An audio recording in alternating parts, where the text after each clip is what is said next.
ગુરુદેવની પ્રેરણા, કાર્યકર્તાઓની અવિરત મહેનત અને અશ્વિન મંડપના સહયોગથી પાલિતાનાના ઇતિહાસમાં પ્રથમવાર શ્રી આત્મવલ્લભ આત્મોદ્ધારક જૈન ચાતુર્માસ સમિતિ અંકીબાઈ ધર્મશાળા દ્વારા ચાતુર્માસના પાવન અવસરે એક અનોખું અને આધ્યાત્મિક આયોજન કરવામાં આવ્યું છે.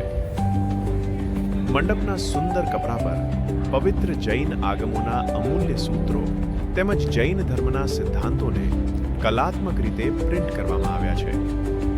સમગ્ર આયોજન અત્યંત સુવ્યવસ્થિત અને આકર્ષક છે, જે ચાતુર્માસમાં પધારેલા યાત્રિકોના હૃદયને ભક્તિભાવથી ભરી દે છે. ધર્મ, કલા અને સંસ્કારનો અદ્ભુત સમન્વય કરતો આ પ્રેરણાદાયી પ્રયોગ પાલિતાનામાં પ્રથમવાર મંડપના કામમાં સાકાર થયો છે. તો અંકીબાઈ ધર્મશાળામાં એકવાર જરૂર પધારો અને આ આધ્યાત્મિક આયોજનનો લાભ લો.